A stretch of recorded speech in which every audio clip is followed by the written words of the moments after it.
We're going to kick off this morning with the 2012 Infrastructure Security Report presented by Arbor. We've seen this report before. It's usually really good. I'd like to introduce Gary Sockrider from Arbor, who's a solutions architect. Thanks.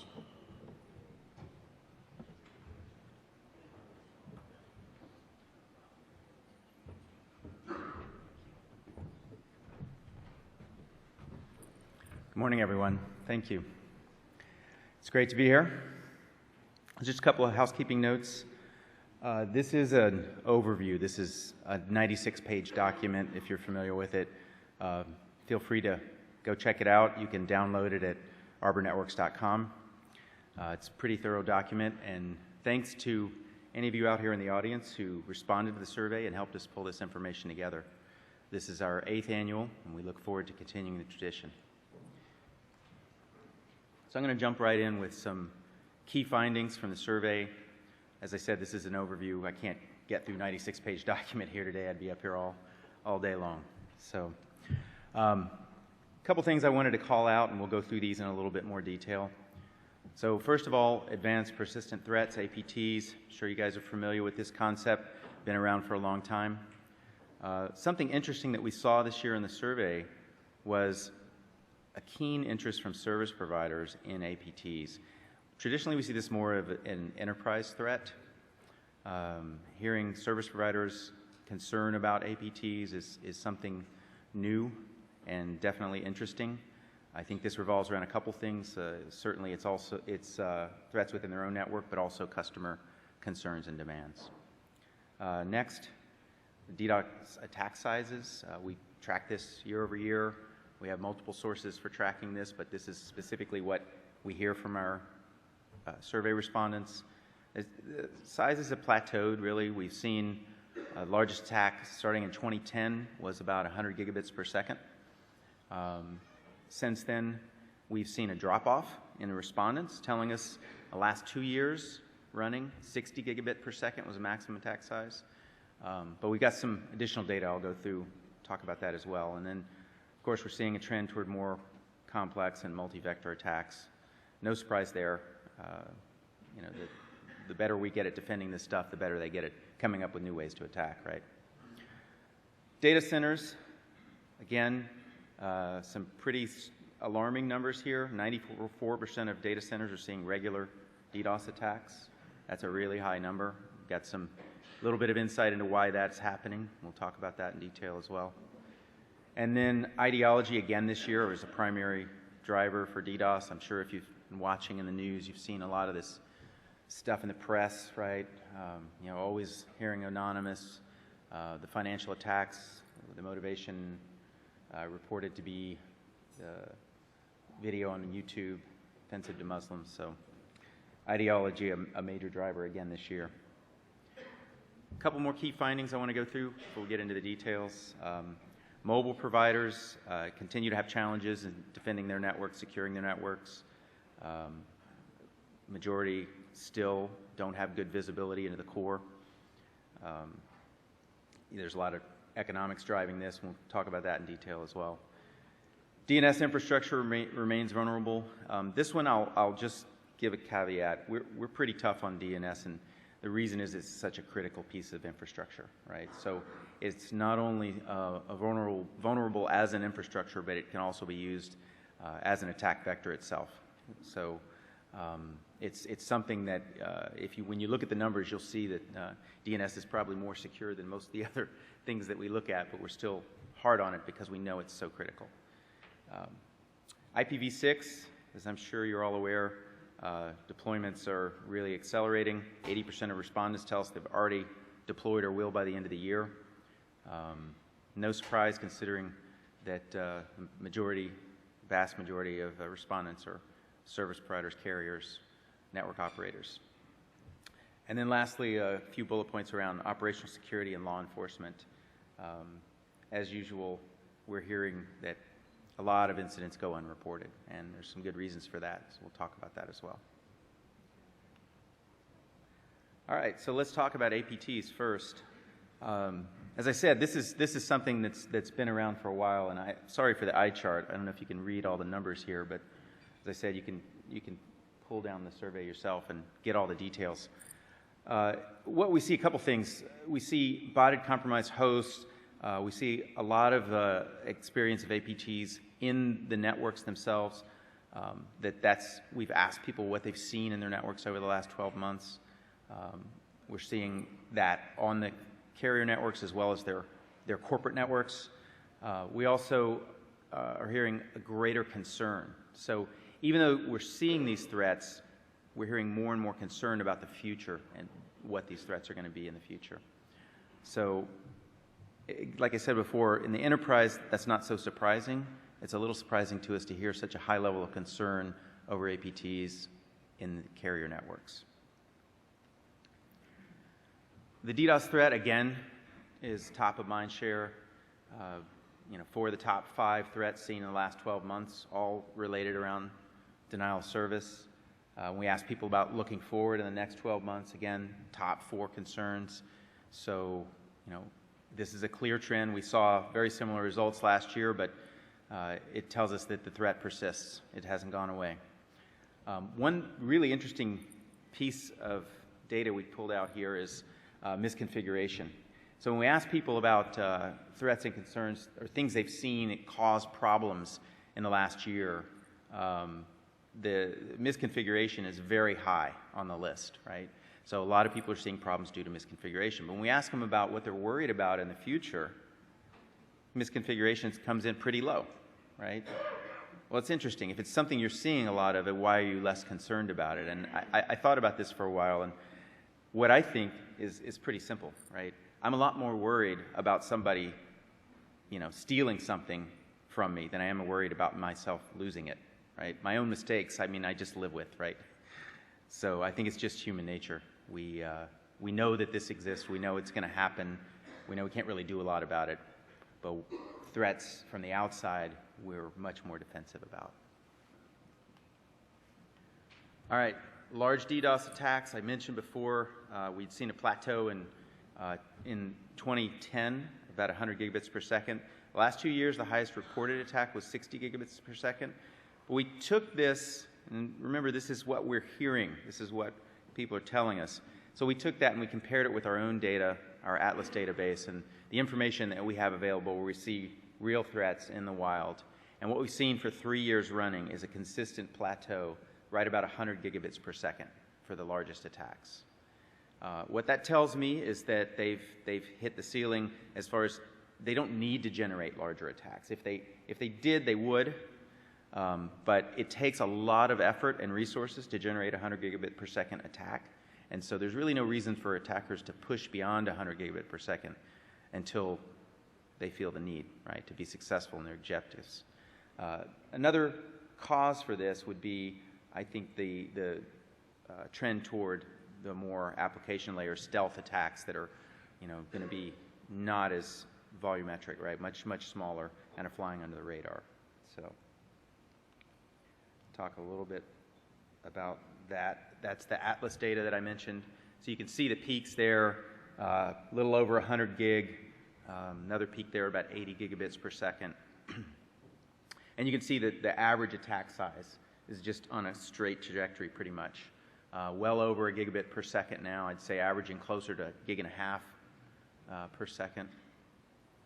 So clear trends, really, really obvious stuff. This corroborates what we see already in the report and we see in our own research.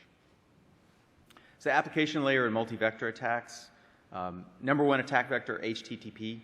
No surprise there, right? As more and more applications and services are moving to web, then of course that's where the attacks are going to come, right? So we see HTTP and DNS are number one and number two targets in the application layer. And then we're seeing a rise now in encrypted attacks or SSL, HTTPS attacks. That is something that's actually growing pretty fast. So it's still a small percentage of the overall attack traffic.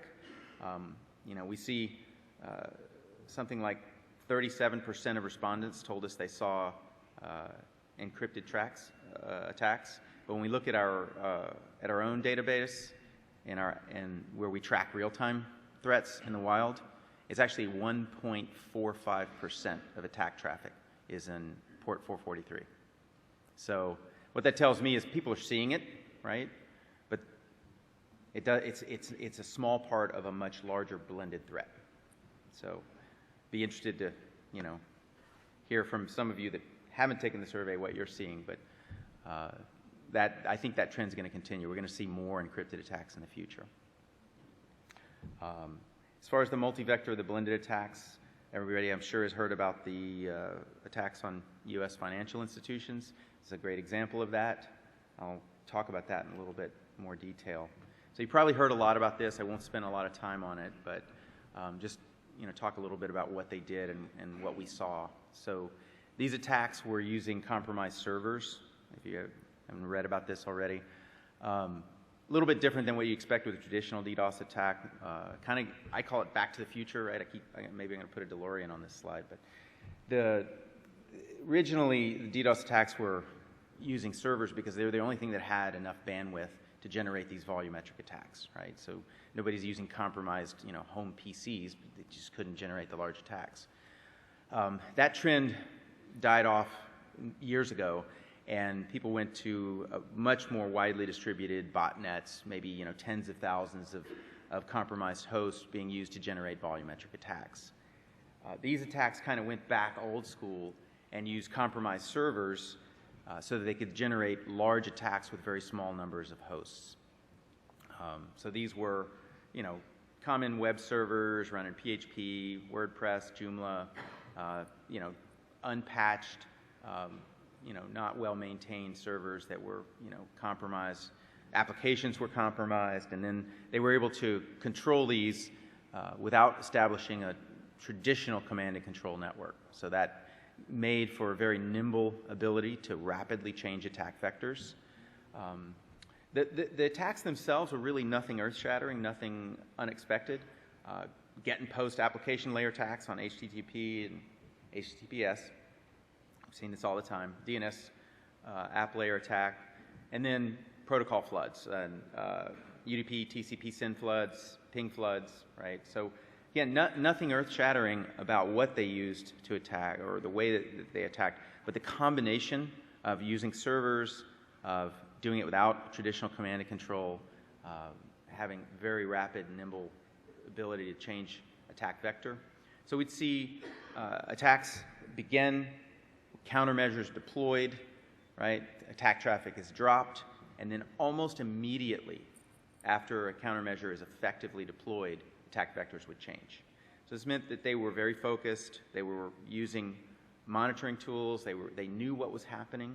They knew when the countermeasures were effective, when the attacks were defended, and very rapidly changed gears to hit another vector, another port, another application, and maintain the attack, keep the sites down. Very high bandwidth and packet rates from single sources. Again, because of the fact that they use compromised servers sitting in data centers, high bandwidth, high-powered machines, right? So it just showed a lot of intelligence in the way they put all this stuff together and how they were able to maintain it. And of course, as you know, these attacks have gone on for months. They're now, taking a break. I don't think that's going to last. Personally, we'll see. There's, the purported motivation is videos that are still out there. But anyway, we're not really in the game of attribution, right? We'll leave that to law enforcement. All right, so we look at the overall attack targets.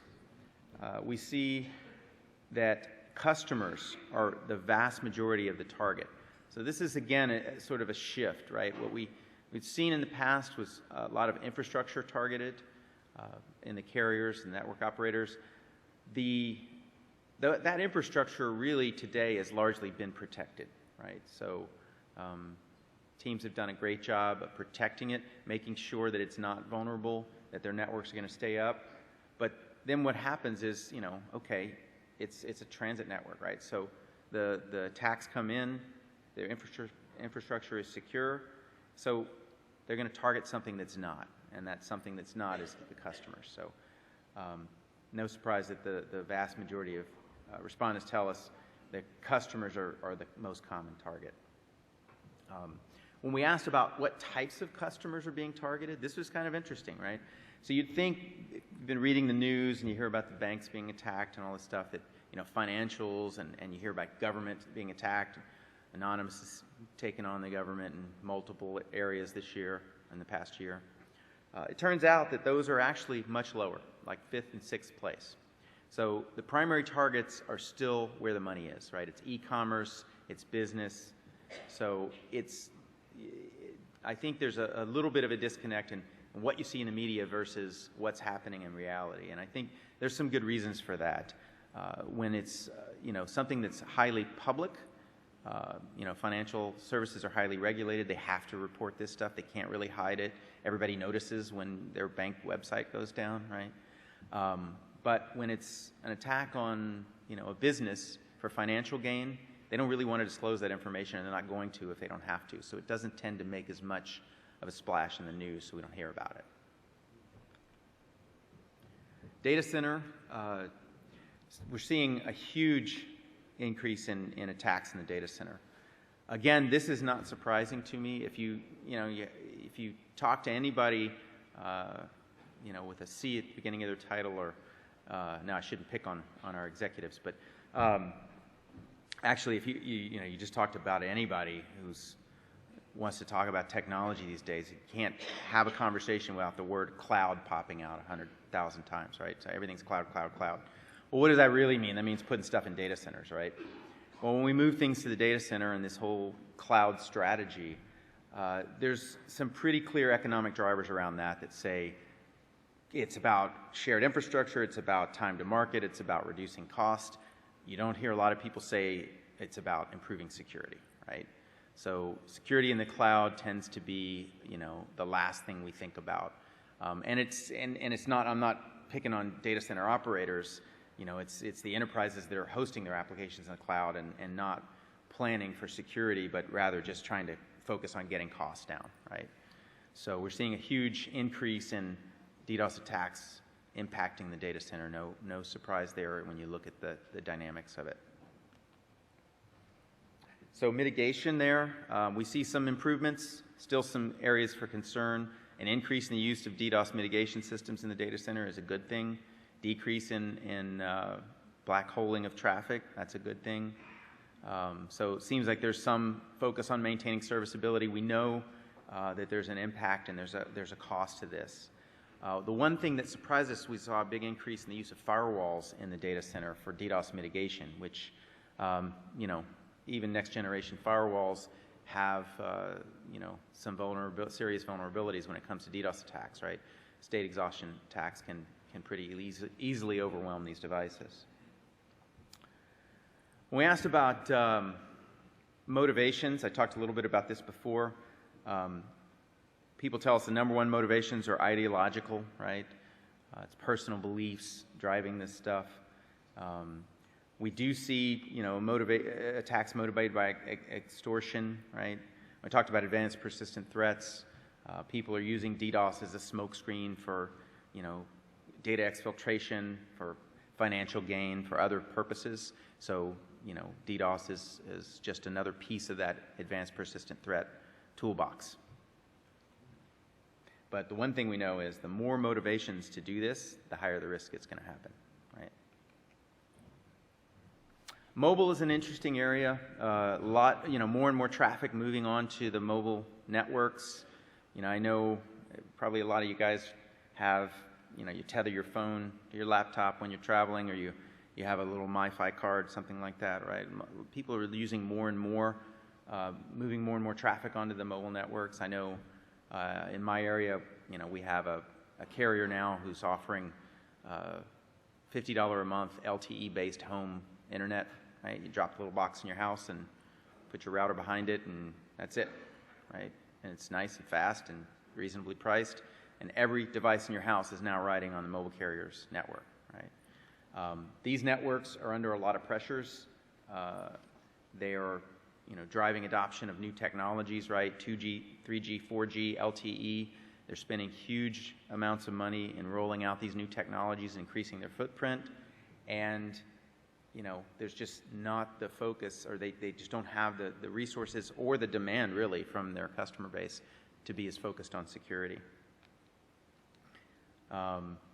So what we find is they don't have great visibility into their traffic.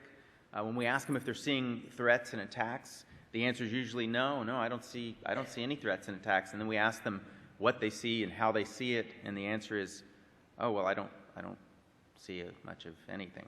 So it's a lack of visibility in the networks, and so that's a problem, right? If you can't see the attacks, you can't do anything about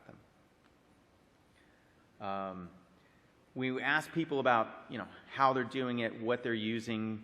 Often they're just using syslogs from vendor equipment, not even necessarily security equipment.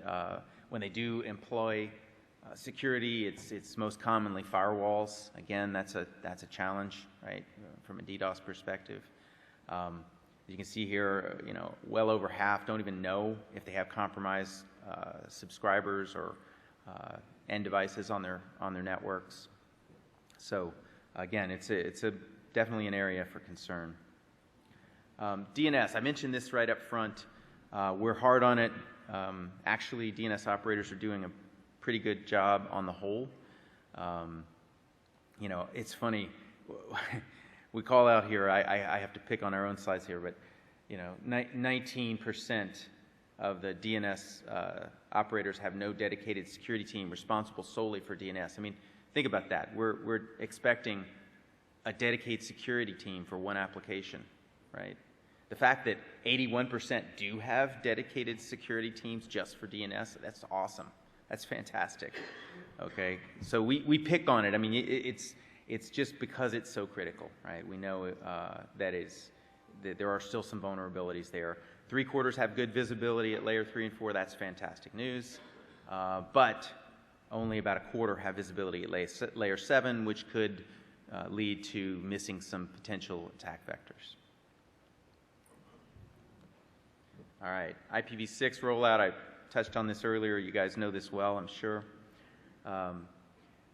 One of the things that we worry about with IPv6, though, is, first of all, you're talking about this exponential increase in the number of IP addresses, right? So one of the favorite tools in the toolbox for stopping DDoS attacks is blacklisting known bad actors, right? Known bad addresses, command and control, botnets, stuff like that, right? Well, when you've got this insane number of IP addresses, you can't blacklist everything, right? I mean, it's too many to even think about using blacklists, right? There's just too many endpoints out there. And then, of course, when we ask people how they're deploying IPv6, the most common answer is dual stack, right? And this opens up potential vulnerabilities as well. So there's a lot of security to be worried about in IPv6 networks. We know that there's some security mechanisms inherent in IPv6, but we also know that if you look at the typical vendor deployments, the security in their IPv6 stacks is not at parity with IPv4, right? And that's true pretty much across the board. So as these networks roll out, there's a lot to be concerned about in the future. The growth is obviously continuing. We saw, half of our respondents say they expect that growth to continue, about 20% in the next year. Some of them tell us they see more than 100% growth. Not surprising when you look at regions, other regions of the world like Asia-Pac, where they're already out of IPv4 space and rapidly growing number of endpoints. Threats and concerns, really pretty similar to what we see in the IPv4 space. Certainly, that there's a concern, like I said, around the feature parity in the equipment. Visibility has actually dropped, and that's a concern. Don't exactly know all the reasons for that. Certainly, misconfiguration is an issue here as well. So this more or less mirrors what we see in IPv4. Operational security, I'll touch on real quick. About 1/4 said they have no dedicated security resources, and this is actually an increase over last year. This was one of the most surprising things that I saw, is that organizations actually are decreasing the size of their dedicated security teams. I really think the main driver for this is the economy, right? We look, economy's been down for, a lot of years, several years now, right? And resources are just tight, right? And good qualified security people are hard to find and to keep. And so I think that's an area that's dropped off a bit, unfortunately. We ask people about why. They cite OpEx and CapEx reasons, right? So they just lack of resources. I think the economy's tightened everything up, and people are having a hard time maintaining the investment in security. Talked about attack and defense readiness. About half of the respondents told us they never practiced incident handling. That's not good, but it's actually better than last year, believe it or not. So it's an improvement, but it's still only about half. What's interesting about that, if you look at, again, I'll reference back to these financial attacks. If you figure that half the people defending these hadn't been running drills, going through practicing, preparedness with the teams, well, I can tell you that after 3-4 months of continuous attacks, they're well practiced now, very well practiced now. So you don't really want to be practicing on the job in this sense. You're going to be much better able to defend. And if you look again at the trend in that, back in September when the attack started, sites were going down and staying down. By December, January, sites were staying up under attack, right? Teams were practicing. They got really good at it. Talk about law enforcement real quick. More than half of respondents do not refer security incidents to law enforcement. There's a lot of reasons around this. When we ask them, they tell us different things. They don't think that law enforcement will do anything, or it's against company policy, or maybe it's just lack of time and resources. What's interesting to me, a couple things here, is they believe, we get a strong response saying that they believe that government has a positive role to play, but then when we ask them if government is doing enough or if they're doing a good job, the majority say no. So it's kind of an interesting response there. We think they should, they can, but they don't. And then lastly, when we talk about why people don't refer incidents, talk to a number of people about this, and it's really pretty straightforward.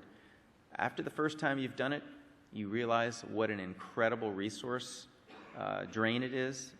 Engaging law enforcement or government in an incident really puts a huge burden on an organization, and so people are shy about doing it once they've done it, because if you don't have the resources, if you're and as we heard in the last metrics, security teams are shrinking, right? Then they're really reticent to turn it over and get law enforcement involved and increase that burden. All right, so I'm about out of time. I just wanted to give you some quick demographics here. We really got a pretty good swath for this survey. We get people from around the globe. About 2/3 of our respondents are hands-on people, network operators, security engineers, analysts, architects, and then close to 30% are management and executives. We asked, what types of organizations these responses are coming from. You can see it comes across the board, but 75% is service providers, and then the rest would be government, education, enterprise, et cetera. Survey is a one-year survey, but it runs from September to October, so it's not calendar year. So if any of the statistics aren't making sense to you, you're thinking, wait, I saw this in 2012. Well, you might have seen it after October when we closed out the survey. 130 unique respondent organizations, so we weed out duplicates, we weed out people that started and then didn't finish the survey. But again, thank you to anyone here that did take our survey, and encourage anyone that hasn't to please participate in the future. And then last, we asked what sorts of services the respondents are running, and you can see the good news is organizations are taking advantage of their networks and offering lots of services on top of them. Most respondents are running multiple services, everything from DNS to hosting. In fact, hosting was the top spot. hosting and colo services. So it's a lot of services being offered. Of course, the more services you're offering, the more applications and the more vulnerabilities, the more infrastructure, right? So that's pretty much it. I'm right on time, I think. Thank you so much, and get some more coffee. It's early. All right.